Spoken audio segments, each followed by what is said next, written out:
今期嘅通心粉食譜繼續係異國料理系列，今次我哋嚟到東南亞。講起泰國菜，相信大家第一時間一定諗起嘅都係冬陰功。正宗嘅冬陰功離唔開香料嘅支持，香料三大巨頭分別係香茅、南薑、檸檬葉。只要買齊呢啲香料，我哋喺屋企都可以非常簡單咁製作出美味又開胃嘅冬陰功湯。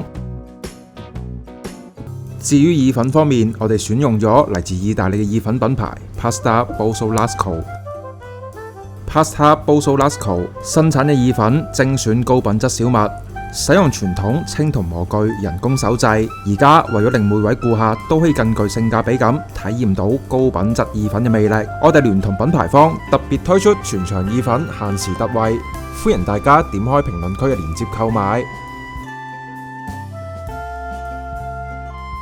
首先，我哋喺清水中加海鹽，快速攪拌，令花甲將沙吐乾淨，然後清洗備用。跟住處理好我哋嘅香茅、南薑同埋檸檬葉，用刀背拍打香茅嘅根部，開令香茅充分釋出香味。往鍋入面加橄欖油，先將香茅同埋南薑炒香，